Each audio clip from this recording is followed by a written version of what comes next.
یہ امتحانات کڑے کون کون سے امتحان ہیں جن سے انسان گزرتا ہے، جس کا میں نے کہا ہے کامل مرقع ہے حضرت ابراہیم علیہ السلام کی۔ سب سے پہلا انسان کا امتحان جو ہے اس کے عقل کا، شعور کا، اس کے فہم کا، اس کی فطرت کا، اس کی جبلت کا، وہ کیا ہے؟ اس دنیا میں آنکھیں کھولنے کے بعد اللہ تعالیٰ پر ایمان لاتا ہے یا نہیں؟ اللہ کو پہچانتا ہے کہ نہیں؟ میرا خالق کون، میرا مالک کون، میرا پیدا کرنے والا کون، کون میرا محبوب ہے، کون میرا مقصود ہے، کون میرا مطلوب ہے، کون میرا حاکم ہے، کون میرا آقا ہے، کون ہے قانون دینے والا، کون ہے ہدایت دینے والا؟ یہ پہچان لینا عقل و فطرت کا پہلا امتحان ہے جس سے انسان گزرے۔ اور ظاہر بات یہ امتحان جتنا کسی ماحول میں گمراہی، شرک، کفر کے تہ برتہ اندھیرے ہوں گے اتنا ہی امتحان سخت ہوگا۔ آپ مسلمانوں کے ماحول میں رہ رہے ہیں تو ٹھیک ہے، مسلمان بھی اب دنیا پرست بن گئے ہیں یا جو بھی آپ کہیں، حقیقی مسلمان تو دیکھنے کو نہیں ملتا، پھر بھی بہرحال اسلام تو ہے نا یہاں۔ کسی نہ کسی دیکھ کو تو چیز کو تو اللہ یاد آ جاتا ہے، کبھی نہ کبھی تو کسی کی بات ہی دل میں اتر جاتی ہے، کوئی اللہ کا بندہ جو ہے خلوص و اخلاص سے کہتا ہے بات اور وہ آپ کو دل میں آپ ایسے معاشرے کا تصور کیجیے جہاں سرے سے ہدایت ہے ہی نہیں، کفر ہی کفر ہے، شرک ہی شرک ہے، باطل ہی باطل ہے، اس میں ایک شخص آنکھ کھولے اور پھر وہاں وہ خالق حقیقی کو پہچان، یہ ہے سب سے آپ کو معلوم ہے قرآن مجید میں سورہ انعام میں پورا قصہ بیان ہوا، جس ماحول میں کہ حضرت ابراہیم نے آنکھ کھولی ہے وہ ماحول کون سا ہے؟ ہر طرح کا شرک وہاں پر انتہائی درجے میں موجود، سورج اور چاند اور ستاروں کی پرستش، بتوں کی پرستش اور سیاسی شرک۔ بادشاہ کہتا تھا میں خدا ہوں، نمرود جو دعویٰ تھا فرعون کا وہی اس کا تھا، کہیں سے کوئی توحید، کوئی اللہ کی بات، کوئی نیکی کی بات، کہیں کوئی روشنی، کوئی کرن اس معاشرے میں تھی؟ اس معاشرے میں خالص اللہ نے جو فطرت سلیمہ عطا کی تھی اور جو عقل سلیم عطا کیا تھا اس کی روشنی میں سفر کرتے ہوئے ان تمام معبودوں کا انکار کر کے انی وجہت وجہی للذی فطر السماوات والارض حنیفا وانا من المشرکین، میں تمہارے ان معبودوں کو نہیں، میں ان کی نفی کرتا ہوں، ان سب کا باغی ہوں، یہ سب گمراہی ہے، میں نے اپنا رخ کر لیا ہے ہر طرف سے یکسو ہو کر اس ہستی کی طرف جو آسمان اور زمین کی خالق ہے، سورج کا بنانے والا۔ میں سورج کو نہیں پوچھتا، سورج کے بنانے والے کو پوچھتا۔ میں چاند کا پجاری نہیں ہوں، چاند کے خالق کا پجاری۔ یہ ستاروں کا میں پجاری نہیں ہوں، ستاروں کے پیدا کرنے والوں کا، مالک کا میں، کائنات کا نہیں ہوں، کائنات کے خالق کا۔ انی وجہت وجہی للذی فطر السماوات والارض حنیفا وما انا من المشرکین۔ یہ پہلا امتحان۔ دیکھیے اپنے اوپر قیاس نہ کیجیے، آپ جو اللہ نے پیدا کیا ہے مسلمانوں کے گھر میں، آپ کے ایک کان میں پیدا ہوتے ہی اذان کہہ دی گئی، دوسرے میں اقامت کہہ دی، آخر کہیں نہ کہیں تو اثر اس کا ہوتا ہوگا نا، تبھی تو، ورنہ یہ بے مقصد تو کام نہیں ہے، حضور سے مسنون ہے یہ۔ کیا پتہ ہمارے تحت الشعور کی کون سی ٹیپ جو ہے وہ اس وقت چل رہی ہو اور اس کے اوپر جو ہے یہ نقش ہو گئے، کچھ نہیں کہہ سکتے۔ لیکن وہاں جو کچھ بھی نہیں تھا، کفر ہی کفر، سیاسی شرک، مذہبی شرک، ستارہ پرستی کا شرک، بت پرستی کا، اس میں ایک نوجوان سلیم الفجوان، اس نے ان تمام سے رخ موڑ کر ایک اللہ کیا۔ اب آپ سوچئے دوسرا امتحان آ گیا، حق پر پہنچ تو گئے، حق پر کھڑے رہنا آسان نہیں ہے، اس کے لیے امتحانات آئیں گے، آزمایا جائے گا۔ الف لام میم احسب الناس ان یترکوا ان یقولوا آمنا وهم لا یفتنون ولقد فتنا الذین من قبلهم فلیعلمن اللہ الذین صدقوا ولیعلمن الکاذبین۔ ہم تو آزماتے ہیں، پھر تم نے کہہ تو دیا ربی اللہ، اچھا آپ دیکھتے ہیں، تمہیں جانچیں گے، پرکھیں گے، امتحان لیں گے تمہارا۔ وہ امتحان کیا تھا؟ اسی کو کہا رسول حامیم سجدہ، ان الذین قالوا ربنا اللہ ثم استقاموا، بے شک وہ لوگ جنہوں نے کہا ہمارا رب اللہ ہے اور پھر جم گئے۔ یہ جم جانا جو ہے اس استقامت میں قیامت مضمر ہے۔ سب سے پہلے گھر میں جنگ ہوئی، باپ کہتا ہے ابراہیم کیا اراغب انت عن آلہتی یا ابراہیم، اے ابراہیم یہ کیا ہے، تم میرے آلہہ، میرے جو معبود ہیں ان سے تم نے روگردانی کر دی ہے۔ اور ابراہیم سمجھا رہے ہیں، یا ابت، ابا جان، انی قد جاءنی من العلم ما لم یأتک فاتبعنی اہدک صراطا، ابا جان میرے پاس وہ علم آیا ہے جو آپ کے پاس نہیں، مجھے اللہ نے وحی کے ذریعے سے ہدایت کاملہ عطا کر دی، تو آپ کو میری پیروی کرنی پڑے گی۔ دیکھیے بات الٹی ہو رہی ہے، وہ باپ ہے تم بیٹے ہو، وہ کہہ سکتا ہے میں نے اپنے یہ بال دھوپ میں سفید کیے، تم کل کے بچے آج تم مجھ سے مانگ رہے ہو، مطالبہ کر رہے ہو، دلیل پہلے دے دی ہے۔ یا ابت انی قد جاءنی من العلم ما لم یأتک، وہ علم کا وہ شعبہ آپ کے پاس ہے ہی نہیں جو اللہ نے مجھے وحی کے ذریعے سے دے دیا ہے، لہٰذا آپ کو میری پیروی کرنی۔ یا ابت لا تعبد الشیطان، ابا جان دیکھیں شیطان کی پیروی نہ کیجیے، انہ کان للرحمن عصیا، وہ تو رحمان کا بڑا گنہگار تھا، سرکش تھا، باغی تھا۔ یا ابت انی اخاف ان یمسک عذاب من الرحمن فتکون للشیطان ولیا، ابا جان مجھے بڑا اندیشہ ہے کہ آپ کہیں اللہ کی نگاہ میں شیطان کے ساتھیوں میں شمار نہ ہو اور پھر آپ پر اللہ کا عذاب نہ۔ لیکن جواب کیا دیا باپ نے؟ اراغب انت عن آلہتی یا ابراہیم لئن لم تنتہ لارجمنک واہجرنی ملیا، اے ابراہیم میرے آلہہ، میرے معبودوں سے روگردانی کر رہا ہے، باز نہیں آؤ گے سنسار کر دوں گا، پتھر مار مار کے ہلاک کر دوں گا، اور نکل جاؤ، دفع ہو جاؤ میری نگاہوں کے سامنے سے۔ وہ فطرت سلیمہ کا حامل نوجوان کیا کہتا، قال سلام علیک، اچھا ابا جان آپ پر سلامتی ہو۔ میں قال سلام علیک، میں جاتا ہوں، گھر چھوڑ کے جا رہا ہوں، لیکن میں اپنے رب سے آپ کے لیے دعا کروں کہ وہ آپ کو ہدایت دے، وہ مجھ پر بڑا مہربان ہے، مجھے امید ہے کہ وہ میری اس دعا کو رد نہیں۔ اب اس سے آگے بات بڑھی، ابراہیم سوچتے ہیں کہ ان لوگوں کے اوپر تیشہ زوردار مارنا ہوگا، یہ جاگنے کو تیار نہیں ہے۔ میں ان سے کہتا ہوں تو ہاں کہتے ہیں، ہاں ٹھیک تو کہہ رہے ہو تم، لیکن نہیں بھائی یہ ہمارے آباء و اجداد کا دین ہے، اس پہ چلے آ رہے ہیں، کیسے چھوڑ دیں ہم؟ بات تو تمہاری ٹھیک لگتی ہے ابراہیم، تم بات تو صحیح کر رہے ہو، لیکن سورہ عنکبوت میں فرمایا مودۃ بینکم فی الحیات الدنیا، حضرت ابراہیم نے کہا تم اپنے دنیا کی زندگی کی محبتوں کی وجہ سے جھگڑے ہوئے ہو، ورنہ تمہیں معلوم ہے میں نے کھول دیا تم پر کہ یہ سب بکواس ہے، یہ تمہارے عقائد جو ہیں بے بنیاد ہے، لیکن دنیاوی محبتیں یہ تعلق جو ہے تمہیں کھڑا کیے ہوئے ہے۔ جب انہوں نے دیکھا کہ ان پر، وہ اقبال کا شعر ہے کہ پھول کی پتی سے کٹ سکتا ہے ہیرے کا جگر، مرد ناداں پر کلام نرم و نازک بے اثر، مرد ناداں پر کلام نرم و نازک، اس کے اوپر تو وہ ہتھوڑا چلانا پڑتا ہے، وہ ہتھوڑا چلانے کی سوچی۔ ان کا کوئی تہوار آ رہا تھا جس میں جا کے باہر میدان میں جا کے کوئی پوجا کرنی تھی کسی خاص ستارے کی، اور پورا شہر خالی ہو جانا تھا۔ حضرت ابراہیم نے کہا میری طبیعت تو ٹھیک نہیں، میں تو آپ لوگوں کے ساتھ نہیں جاؤں گا، آپ جائیے۔ سب چلے گئے، پورا شہر خالی ہو گیا۔ اب انہوں نے ہاتھ میں ہتھوڑا لیا، وہ بت خانے میں گھس اور سب بتوں کو توڑ کے چورا چورا، لیکن طبیعت میں ایک عجیب قسم کا ایک مٹھاس والا مزاح تھا، تو اس ایک سب سے بڑے بت کو چھوڑ دیا اور اس کے کندھے پر وہ تیشہ رکھ دیا۔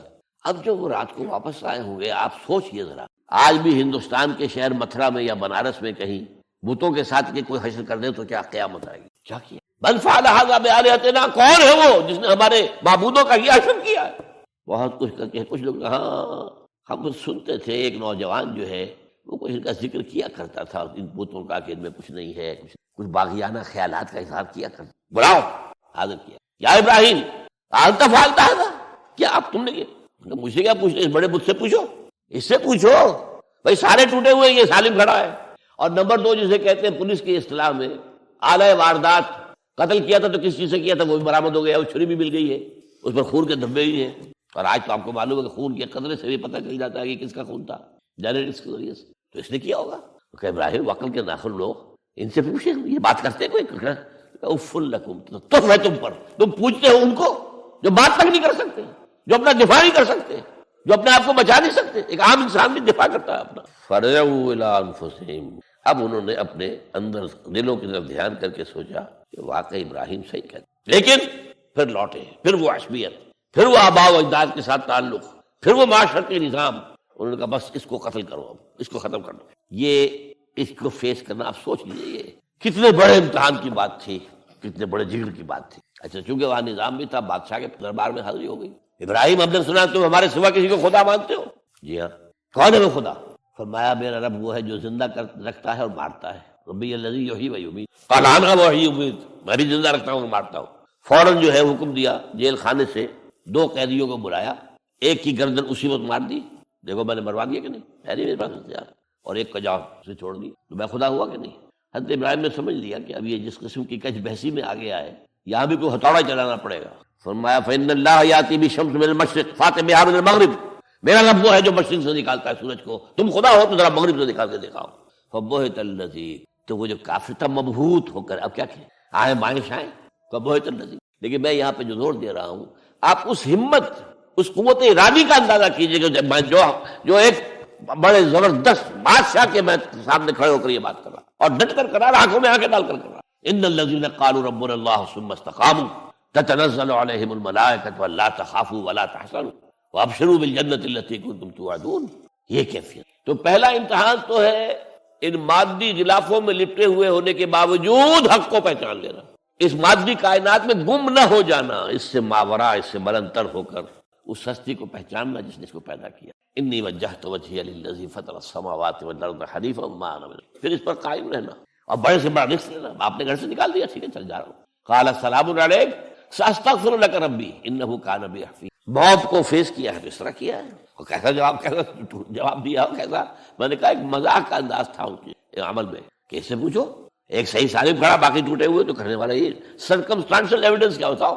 آج بھی آپ کے ہاں مقدمات کے اندر ایک سرکمسٹانشل ایویڈنس بھی تو ہوتا ہے نا، حالات، قرائن کی کیا گواہی ہے، تو وہ سالم میں باقی سب ٹوٹے ہوئے، دوسرے یہ کہ آلہ جو ہے اس کے پاس سے برآمد ہو رہا ہے، اس کے کندھے پر رکھا ہوا۔ اور پھر یہ کہ بادشاہ کے دربار میں جا کر جس طرح اس کا انکار کیا ہے اس کی خدائی، ان کا ٹھیک ہے، اس کو تو اب زندہ آگ میں ڈالو اور یہ ختم کر دو، بسم کر دو۔ اچھا، اس کے لیے تیاریاں کی گئی ہیں، سورہ صافات میں اس کا ذکر موجود ہے۔ تو اب حضرت ابراہیم دیکھ رہے ہیں کہ میرے لیے آگ کا الاؤ تیار ہو رہا ہے بہت بڑا، ایک اوپر مچان بنائی گئی ہے جہاں سے کہ ان کو پھینکنا ہے آگ میں، سب ہو رہا ہے۔ وہ سب یہ کس لیے کر رہے تھے؟ یہ نوجوان پہ ہوش ٹھکانے آ جائیں گے جب آگ دیکھے گا، ابھی تو کوئی آیا نہیں نا امتحان اس پر، اسی لیے قرآن میں آیا ہے کہ ہم نے ان کو ناکام کر دیا جنہوں نے کہ یہ آزمائش ڈالی تھی۔ حضرت ابراہیم کود گئے۔ اقبال کہتا ہے بے خطر کود پڑا آتش نمرود میں عشق، عقل ہے محو تماشائے لبے بام۔ دیکھیے یہ دو عقلیں ہیں، یہ سمجھ لیجیے، ایک عقل وہ ہے جو پہچان لے، ایک عقل وہ ہے جو آگے چلنے سے روکے۔ دیکھو دماغ ٹھیک نہیں تمہارا، کہاں کیا کر رہے ہو، اپنی جان سے کھیل رہے ہو، جان سے چلے جاؤ گے۔ تو عقل جو ہے ایک معنی میں وہ حقیقت کو پہچاننے میں مددگار ہے، اگرچہ منزل تک نہیں پہنچا سکتی۔ گزر جا عقل سے آگے کہ یہ نور چراغ راہ ہے منزل نہیں۔ راس چراغ رکھا ہے تو روشنی تو ہو جائے گی نا، کچھ نہ کچھ دکھا دے گی، بس یہ چراغ راہ ہے، یہ آخری منزل تک عقل نہیں ہے۔ یہ تو فطرت انسانی ہے، قلب ہے، روح انسانی ہے، وہ پہچان۔ اور عقل گو آستان سے دور نہیں، اس کی قسمت میں پر حضور نہیں، حاضری نہیں ہوتی۔ اللہ تک پہنچانے والی شے عشق ہے، اللہ کی محبت ہے، آگے چلنے سے تو عقل روکتی۔ عقل کا لفظ جو ہے وہ اس سے پہلے یقیناً کئی مرتبہ میں نے یہاں پہ بیان کیا ہوگا۔ عقل کے معنی ہے روکنے والی۔ یہ جو سعودیز جو ہے وہ اپنے سروں کے اوپر ایک باندھتے ہیں، کوئی سنہرے رنگ کا ہوتا ہے، کچھ ہوتا ہے اس اوپر رومال کے اوپر، اس کو اقال کہتے ہیں، اقال۔ یہ ان کی پرانی بدویانہ، جب ان کو کھانے پینے کو بھی نہیں ملتا تھا، بھوکے پیاسے ننگے پاؤں ننگے بدن رہتے تھے، اس وقت سے ایک رواج ہے۔ ان کی ساری زندگی جو ہے گھومتی تھی اونٹ کے گرد، اونٹی کا گوشت کھا لینا ہے، اونٹی کا دودھ پی لینا ہے، اونٹ کے اوپر سواری کر لینی ہے، اونٹ کی کھال سے جو ہے وہ خیمے بنا لینے ہیں، اونٹ کے بالوں سے اپنے لیے کوئی کمبل بنا، اونٹ ہی اونٹ تھا۔ جیسے ہمارے یہاں پنجاب میں جس علاقے کو کہا جاتا ہے جو جانگلی علاقہ، وہ بھینس ہی بھینس تھی، بھینس کا کلچر تھا وہاں، بھینس کا دودھ پی لیا، بھینس کے مکھن سے کھا لیا، لسی سے نہا لیے، اور یہ ساری چیزیں جو ہے بھینس کا گوشت کھا لیا، بھینس ہی بھینس تھی۔ اور کیا تھا؟ یہ مجھ کلچر تھا یہاں کا، یہ جو آپ کے ہاں جانگلی کہلاتے، یہ تو آباد کار آئے ہیں جلندھر سے، ہوشیارپور سے، گرداسپور سے، وہ آباد کاروں نے آ کے پھر یہاں پر جو ہے وہ ساری چیزیں بتائی ہیں، ورنہ یار کس کو جانتے، گڑ کی نہیں جانتے، گڑ کس بلا کا نام نہیں جانتے، چینی تو بہت دور کی بات ہے، گڑ نہیں جانتے۔ تو ان کا یار کیا معاملہ تھا؟ اونٹ ہے۔ اب اونٹ کا یہ ہے کہ جب بدو سواری کر کے جا رہا ہے، ایک جگہ پر اترا ہے، اسے پیشاب کرنا ہے، کچھ اور کرنا ہے، اب اس خطرے سے کہ کہیں اونٹ بھاگ نہ جائے، اس کے ایک گھٹنے کو ایک رسی سے باندھ دیتا تھا۔ اب 3 پاؤں رہ گئے، 3 پاؤں سے اچک تو سکتا ہے، وہ بھاگ تو نہیں سکتا، تو اچک کر وہ اگر کہیں آس پاس درخت ہے، کیکر کا درخت ہے، تو ناشتہ کچھ کر لے، کھا لے، کوئی حرج نہیں ہے، ایک بھاگے نا۔ تو وہ جو رسی جس سے اونٹ باندھتے تھے، اس کا گھٹنا، وہ اب کیا ہوا، اسے جانا ہے سفر پر دوبارہ، وہ جائے گا، وہ رسی وہاں سے کھول کے سر پہ باندھ لے گا، کاٹ کے رسی کو۔ یہ اقال۔ اب وہ سنہری بھی ہوتے ہیں، کیا کیا خوبصورت ہوتے ہیں، لاکھوں روپے کا ہوتا ہے، لیکن تہذیبی پس منظر اس کا یہ ہے۔ اب ظاہر بات ہے کہ وہ تو لوگ، اس لیے حدیث میں یہ لفظ آیا ہے۔ ایک مرتبہ حضور مسجد نبی میں تشریف فرما تھے، باہر کوئی بدو آئے صحابی باہر سے، اور انہوں نے اپنے اونٹ کا یا اونٹنی کا گھٹنا نہیں باندھا، اسے ویسے ہی چھوڑ کے اندر آ گئے۔ حضور نے فرمایا تم نے اس کا گھٹنا کیوں نہیں باندھا؟ جواب دیا میں نے اللہ پر توکل۔ فرمایا غلط، اعقلھا ثم توکل، پہلے اس کا گھٹنا باندھو پھر توکل کرو۔ وسائل کا استعمال ترک کر دینا توکل نہیں ہے۔ ہاں یہ سمجھو کہ وسائل کے ذریعے سے نہیں ہوگا، جو بھی کچھ ہوگا اللہ کی کیے سے ہوگا، لیکن وسائل کا استعمال تو کرنا ہے، وہ توکل اسلام میں نہیں ہے جو رہبانیت کا توکل۔ بہرحال تو یہ اب جو ہے عقل جو ہے، اب اس وقت جو کہ بے خطر کود پڑا آتش نمرود میں عشق، عقل ہے محو تماشائے لبے بام، ابھی عقل تو وہیں پر کھڑی ہوئی سوچ رہی ہے کودنا چاہیے کہ نہیں کودنا چاہیے، اور ابراہیم کود بھی چکا۔ لوگ حیران رہے، لیکن اللہ نے اس آگ کو گل و گلزار بنا دیا۔ قلنا یا نار کونی بردا وسلاما علی ابراہیم۔ اب آیا چوتھا امتحان کہہ لیجیے۔ یہ رسولوں کے باب میں اللہ کا قاعدہ ہے، اس قوم کی طرف کسی رسول کو بھیجیں، اگر وہ قتل کرنے پر آمادہ ہو جائے رسول کو، تو پھر وہاں سے ہجرت کی اجازت ہو۔ جیسے حضور جب دارالندوہ میں فیصلہ ہو گیا کہ اب قتل کر دو محمد کو صلی اللہ علیہ وسلم، اس سے پہلے یہ اندیشہ تھا جب تک کہ ابو طالب زندہ تھے کہ چچا سپورٹ پر ہے ابو طالب، اب بنو ہاشم کا وہ سردار ہے، تو یہ ہماری جو ہے ان فائٹنگ ہو جائے گی، ٹرائبل، انٹر ٹرائبل یا انٹرا ٹرائبل کہنا چاہیے، کہ قریش کے اندر ہی آپس میں جب ہم لڑ پڑیں گے تو ہماری جو دھاک بیٹھی ہوئی ہے پورے عرب میں وہ تو ختم ہو جائے گی۔ A house divided amongst itself can understand, یہ وہ چیز تھی جو ابھی تک ان کے ہاتھ رکھے ہوئے تھی۔ اب ابو طالب مر گئے، اب جو سردار ہے بنو ہاشم کا وہ ابو لہب ہے، وہ حضور کا وزیر سب سے بڑا دشمن ہے، لہذا فیصلہ ہو گیا۔ تب آپ گئے ہیں طائف، اور وہاں سے بھی ناکام آئے ہیں۔ اس کے بعد یہ ہے کہ باقی سب صحابہ کو آپ نے اجازت دے دی چلے جاؤ مدینے، لیکن ابھی آپ منتظر رہے جب تک کہ ایکسپریس پرمیشن نہ آئے، رسول اپنی جگہ چھوڑ نہیں سکتے۔ بہرحال یہ ایک علیحدہ معاملہ ہے، اس میں تھوڑی سی خطا ہو گئی تھی حضرت یونس علیہ السلام کے ساتھ کہ وہ اپنی قوم کے اس رویے سے دل برداشتہ ہو کر غصے کے اندر بھرے ہوئے، یہ ماننے والے نہیں، ناہنجار لوگ چھوڑ کر چلے گئے، اگرچہ اللہ کی اجازت ابھی۔ یہی وجہ ہے اللہ نے انہیں سزا دی، مچھلی کے پیٹ میں رہے، وہاں وہ استغفار کرتے رہے، لا الہ الا انت سبحانک انی من الظالمین۔ پھر اس ویل مچھلی نے اگل دیا ان کو اور ساحل کے اوپر رہے، اس کا پورا ذکر ہے قرآن میں۔ بہرحال تو یہ اب معاملہ آ گیا وطن کو چھوڑنے کا، لہذا ہجرت کی۔ اب ان قال انی ذاہب الی ربی سیہدین، ٹھیک ہے تم لوگوں کا حال یہ ہے، میں نے تمہیں ہر طرح سمجھایا، نرم بھی سمجھایا، گرم بھی سمجھایا، تمہارے اوپر ہتھوڑے بھی برسائے اور پھول بھی برسائے، تم کسی طرح ماننے والے نہیں، اب تم میری جان کے دشمن بن گئے ہو تو ٹھیک ہے پھر میں جاتا ہوں۔ انی ذاہب الی ربی سیہدین رب حب لی من الصالحین، ایک دعا اور نکل، اے اللہ مجھے صالح اولاد عطا۔ 80 برس سے تجاوز ہوئی، اولاد نہیں۔ آپ کے اپنے خاندان سے تھیں جو اہلیہ تھی سارہ رضی اللہ تعالیٰ عنہ، بانجھ نہیں، اولاد نہیں، حکمر سے۔ بہرحال حضرت ابراہیم کے ساتھ ہجرت کرنے والوں میں حضرت سارہ بھی تھی، آپ کے حضرت لوط بھی تھے آپ کے، اور حضرت لوط کی اہلیہ بھی تھی۔ یہ اہلیہ جو ہے لوط کی، یہ مومنہ تھی، یہ ساتھ انہوں نے ہجرت۔ بعد میں جب انہیں اللہ تعالیٰ کے حکم سے حضرت ابراہیم نے بھیج دیا سدوم اور عامورہ کی بستیوں کی طرف، تو وہاں شاید معلوم ہوتا کوئی اور شادی کی ہے، وہ کافرہ رہی اور اس نے جو ہے حضرت لوط کے ساتھ جو ہے خیانت کا معاملہ، وہ ایک علیحدہ معاملہ۔ بہرحال اس وقت جو دعا کی رب حب لی من الصالحین، اس کے جواب میں اللہ نے فوراً، ہم نے اسے ایک غلامن فبشرناہ بغلام حلیم، ہم نے انہیں بشارت دے دی ایک بہت ہی بردبار، حلیم الطبع، متحمل مزاج بیٹے کی۔ یہ اسماعیل کی تعریف ہے، نوٹ کر لیجیے گا، دوسرے بیٹے ہوئے حضرت سارہ کے بعد میں، ان کو کہا گیا ہے غلام علیم عالم۔ حضرت اسماعیل کے لیے کہا گیا ہے غلام حلیم، بہت بڑے حلیم، متحمل مزاج، بہت بات۔ اس کا بھی تھوڑی سی داستان بیان کر دوں۔ حضرت سارہ کہاں کے یہاں اولاد نہیں تھی، حضرت ابراہیم ہجرت کر کے آئے تھے، کہاں سے پیدا کہاں ہوئے تھے؟ شہر ار، یہ جو عراق کا اس وقت کا سب سے بڑا شہر تھا، صدر مقام تھا، وہاں پیدا ہوئے تھے۔ وہاں سے ہجرت کر کے کہاں آئے؟ شام میں علاقہ، خاص طور پر فلسطین کا جو ہے کنعان، یہاں آ کر آپ نے ڈیرا اپنا جمع، اور اس کے قریب میں ہی 2 بستیاں تھیں جہاں پر کہ وہ سوڈومی والا معاملہ جو ہے آپ کو معلوم ہے، بدترین جو ہے گندگی تھی ان کے اندر، جہاں حضرت لوط علیہ السلام کو بھیجا۔ پھر انہوں نے ایک سفر کیا مصر کا، اس کی وجہ بھی سمجھ لیجئے۔ مصر میں اس وقت جو خاندان حکمران تھا وہ عرب تھا، اصلا وہ مصری نہیں تھے، وہ فرائضہ نہیں تھے، وہ مصر کے تھے، عرب سے آ کر لوگوں نے قبضہ کیا۔ تو حضرت ابراہیم وہاں گئے، وہاں ان کی بڑی پذیرائی ہوئی۔ ایک حادثہ سا بھی ہوا کہ یہ اندیشہ تھا کہ کہیں حضرت سارہ بہت خوبصورت تھی تو کہیں بادشاہ جو ہے، وہ بادشاہوں کے اپنے انداز ہوتے ہیں، تو جو ہے کوئی غلط حرکت نہ کرے، تو کہا کہ سارہ سے کہا کہ میں جب یہ مجھ سے پوچھے گا یہ کون ہے تو میں کہہ دوں گا میری بہن ہے، نہیں میں کہوں گا بیوی تو پھر تو وہ کہے گا ٹھیک ہے پھر یہ اب میں لیتا ہوں، بہن ہے۔ بہرحال اس میں جو بھی ہوا، اللہ تعالیٰ نے حضرت سارہ کی عزت بھی بچائی۔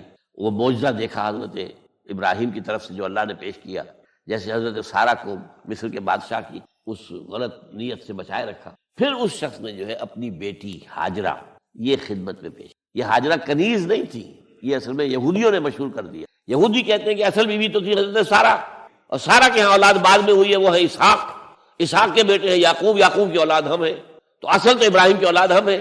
ہاجرہ جو ہے تو کنیز تھی، لوڈی تھی، لہذا اس کی وہ عزت ہی نہیں، اسماعیل تو وہ عزت ہی نہیں، اسماعیل کا وہ مقام ہی نہیں۔ یہ یہودیوں کا قول ہے، لیکن وہ اصل میں کنیز نہیں تھی، وہ بیٹی تھی، شہزادی تھی۔ بلکہ تاریخ نے اپنے آپ کو پھر دہرایا ہے کئی ہزار سال بعد۔ حضور نے صلح حدیبیہ کے بعد جب خطوط لکھے ہیں دعوتی بادشاہوں کے نام، شہنشاہ ایران، شہنشاہ روم، مقوقس مصر، نجاشی حبشہ، خطوط لکھے، تو مقوقس جو ایک طرح کا بادشاہ تھا، پیٹریارک تھا، جو الیگزینڈریا کا، اس نے اکرام کیا حضور کے جو سفیر تھا، ان کا بڑی عزت کی، احترام کیا، اور پھر حضور کی خدمت میں 2 جو ہے خواتین کو بھی بھیجا۔ اب اس زمانے میں یہی رواج دنیا کے اندر چلتے تھے، اور یہ گھوڑا بھیجا، دلدل، وہ جو حضور صلی اللہ علیہ وسلم کا بہترین گھوڑا تھا، تو انہی میں سے ایک کنیز جو ہے ان سے حضور نے نکاح کیا، ماریا قبطیہ، اور ماریا قبطیہ سے اللہ نے اولاد دی حضور کو عمر کے آخری درجے میں، حضرت ابراہیم نام رکھا ان کا۔ نوٹ کیجیے، سائیکل مکمل ہو رہا ہے۔ ابراہیم گئے تھے مصر، وہاں سے ہاجرہ آئی، اور اس سے اسماعیل ہوئے، اسماعیل سے یہ ساری نسل چلی، محمد پیدا ہوئے، محمد کے نکاح میں پھر مصر سے آئی ہوئی ایک خاتون آئی ہے ماریا قبطیہ، ان سے جو پیدا ہوئے ان کا نام ابراہیم رکھا۔ تو یہ گویا کہ یہ ایک عجیب سائیکل ہے۔ بہرحال لیکن جب حضرت سارہ نے دیکھا کہ میرے ہاں تو اولاد نہیں ہو رہی، تو حضرت ابراہیم سے کہا کہ آپ ہاجرہ کے ساتھ آپ جو ہے ذر و شوقت معاملہ قائم کر لیجئے تو اللہ آپ کو ان کے ذریعے سے اولاد دے دے، مجھے تو امید نہیں۔ تو اس پر حضرت ابراہیم نے ان کے ساتھ وہ رشتہ قائم، اور اللہ نے اسماعیل کا تھا بیٹا، اب اللہ تعالیٰ نے حکم دیا ہاجرہ اور اپنے اس بیٹے کو لے جاؤ اور جاؤ وہاں بواد غیر ذی زرع، جاؤ وہاں حجاز کی اس وادی کے اندر، وادی غیر ذی زرع، وہاں ان کو چھوڑو۔ اب یہ امتحان، توکل کا امتحان حضرت ابراہیم لے آئے، کوئی متنفس نہیں، کوئی گھاس تک پیدا نہیں ہو رہی، کوئی درخت کا ہونا تو اور بڑی بات ہے کہ کہیں کھجور کا درخت ہو یا کوئی اور درخت، پانی نہیں، پانی کا ایک مشکیزہ تھا ابراہیم کے پاس، وہ چھوڑ دیا، کچھ کھجوریں تھی وہ دے دی اور چل۔ حاجرہ پوچھتی ہے ہمیں کس کے پاس سارے چھوڑ کے تھے؟ توکل، اللہ کا حکم ہے، دعائیں مانگ مانگ کر رب حب لی من الصالحین فبشرناہ بغلام حلیم۔ اب وہ بچہ آتے رہتے تھے، چکر لگاتے تھے، فلما بلغ معه السعی، جب وہ بچہ اسماعیل ان کے ساتھ بھاگنے دوڑنے کے قابل ہو گیا، کاموں میں ہاتھ بٹا رہا ہے، 13 برس کی عمر ہو گئی، نوجوان، اب اندازہ کیجئے 100 برس کی عمر، بوڑھا آدمی، اولاد اب تک ہوئی نہیں تھی، ایک اولاد مانگ مانگ کر دعا سے اللہ سے لی، اب آخری امتحان آتا، اس سے آگے کوئی امتحان۔ اس بوڑھے شخص کی نخل تمنا ہری ہو رہی تھی اپنے بیٹے کو دیکھ کر، فلما بلغ معه السعی قال یا بنی انی اری فی المنام انی اذبحک فانظر ماذا تری۔ کہتے ہیں حضرت ابراہیم بیٹے میں مسلسل دیکھ رہا ہوں خواب میں کہ میں تمہیں ذبح کر رہا ہوں، تو دیکھو غور کرو تمہاری رائے کیا۔ نبی کا خواب بھی وہی ہوتا، اس میں کوئی شیطنت جو ہے، کوئی شیاطین جن و انس کی کوئی مداخلت، پھر یہ کہ پے بپے 3 دن، یا بنی انی اری فی المنام اذبحک فانظر ماذا۔ اب جواب سنیے، وہ حلیم، یا ابت افعل ما تؤمر ستجدنی انشاءاللہ من الصابرین، ابا جان کر گزریے جو آپ کو حکم ہو رہا ہے، تومر ابرتا نہیں، تومر حکم ہو رہا ہے، جب 3 دفعہ آپ کو یہ حکم ہو گیا اللہ کی طرف سے تو پھر دیر کائے پہ؟ یا ابت افعل ما تؤمر ستجدنی انشاءاللہ من الصابرین، آپ مجھے انشاءاللہ صابر پائیں گے۔ یہ وہ صابر اور حلیم ہونے کی شان ہے، جان دینے کے لیے۔ اب یہاں بھی دیکھیے کہ یہودیوں نے اتنی تحریفیں کی، وہ ذبیح اللہ حضرت اسحاق کو کہتے ہیں، یہ بعد میں حضرت اسحاق پیدا ہوئے ہیں، 13 سال بعد، 100 برس کی عمر تھی، اب وہ کہتے ہیں کہ ذبیح اللہ جو ہے وہ اسحاق ہے، اسماعیل تھے۔ مروہ پہاڑی، جو مروہ اور یہ موریا، وہاں پر بھی انہوں نے ایک پہاڑی کا نام رکھ دیا مروہ، وہ کہتے ہیں یہاں پر اسحاق کو ابراہیم نے ذبح کرنے کی کوشش کی۔ سب ایک بڑی عمدہ کتاب مولانا فراہی رحمۃ اللہ علیہ کی تھی، عربی، پھر اس کا ترجمہ ہوا، الرأی الصحیح فی من هو الذبیح، عربی میں کتاب تھی کہ ذبیح کون تھا، اسماعیل یا اسحاق، اس کے بارے میں صحیح رائے کیا ہے، یہ اس کتاب کا موضوع ہے۔ تو انہوں نے تورات کے حوالے سے ثابت کیا ہے۔ اصل میں ہوتا کیا ہے، چور لاکھ چیزیں چھپا بھی جائے اپنی تو کہیں نہ کہیں کلو چھوڑ جاتا ہے، آخر تفتیش ہوتی ہے، پولیس والے بھی جانتے ہیں، کہیں نہ کہیں سے کوئی نہ کوئی کلو جو ہے، اب ساری چیزوں کو سمیٹنا مشکل ہوتا ہے اس کے لیے، تو اس کے اندر وہاں کلو موجود ہے، اسحاق اس کے تورات کے اندر جس سے ثابت ہوتا ہے، انہوں نے ثابت کیا۔ الرأی الصحیح فی من هو الذبیح، اس کا میں نے ترجمہ شائع کیا تھا جب میں نے ابتدا کی ہے لاہور میں آ کر اپنے کام کی 1965 میں، تو دارالاشاعت الاسلامیہ میں نے قائم کیا تھا اپنا ایک دارالاشاعت پبلشنگ ہاؤس، اس سے وہ کتاب شائع کی تھی، اب بھی وہ چھپتی ہے، اب وہ اور پبلشر ہے ان کی، وہ چھاپ رہے ہیں۔ بہرحال تو حضرت اسماعیل جو ہے وہ ذبیح اللہ ہے، اللہ نے جب لٹا دیا، فلما اسلما وتلہ للجبین۔ اب یہاں پر ذرا نوٹ کیجئے، اسلما، جب دونوں نے اسلام کا مظاہرہ کیا، وہ جو میں نے کہا تسلیم، سر تسلیم خم ہے جو مزاج یار میں، بوڑھا باپ چھری لے کر تیار ہو گیا ہے اور جوان بیٹا گردن ڈال کر، بس صرف ایک احتیاط کی ہے کہ پیشانی کے بل لٹایا ہے تاکہ چہرہ سامنے نہ، چھری چلاتے ہوئے چہرہ اونده بولتا، لہ للجبین، پیشانی کے بل انہوں نے لٹا دیا اور پھر چھری، لیکن اللہ نے پکار کر کہا یا ابراہیم قد صدقت الرؤیا انا کذلک نجزی المحسنین، اے ابراہیم بس تم نے اپنا خواب پورا۔ میں نے آج سے بہت پہلے مضمون لکھا تھا اس پر، تو میں نے کہا تھا جس کا امتحان لیا جا رہا تھا وہ فیل نہیں ہوا، ممتحن کو بس کرنی پڑی، اللہ کو بس بس بس، ان ھذا لہو البلاء المبین، اے ابراہیم واقعتاً یہ بہت بڑی آزمائش تھی، اس میں تم پورے اتر گئے۔ یہ میں نے آپ کے سامنے زندگی کا جو پورا ایک نقشہ ہے ابراہیم کا، ہر قدم پر امتحان، ہر قدم پر امتحان، ایک سے ایک کڑا امتحان، ایک سے ایک بڑا امتحان، اور آخری امتحان یہ ان ھذا لہو البلاء المبین۔ جب ممتحن یہ کہتے ہیں بھائی بات تم بہت مشکل، پرچہ واقعی میں نے بہت مشکل سیٹ کیا تھا، کمال ہے تم نے بہت عمدہ حل کیا، تو اس سے بڑی شاباش کیا ہوگی۔ لیکن اس کے ساتھ یہ ہے کہ اب اگلا موضوع آ رہا ہے، جہاں تک تو معاملہ آ گیا، یہ قربانی جو ہے اس کو پھر ہمیشہ کے لیے اب سنت ابراہیم کے طور پر جا باقی رکھا گیا۔ این اس وقت جنت سے ایک میڑھا ان کی جگہ آ گیا، حضرت اسماعیل کو کوئی قدر نہیں پہنچی، کچھ بھی نہیں، میڑھا ذبح ہو گیا، اور وہ قربانی ہے جو آج پوری دنیا میں اس وقت سے لے کر ترکنا علیہ فی الآخرین، ہم نے اس کی یہ یاد ہے، یہ قربانیاں جو آپ دیں گے یہ کیا ہے؟ حضور سے پوچھا گیا ما حاضل اضاحی یا رسول اللہ، اے اللہ کے رسول، یہ اضاحی کیا ہے، یہ کیا ہے، یہ جو ہم قربانیاں دیتے ہیں کیا ہے؟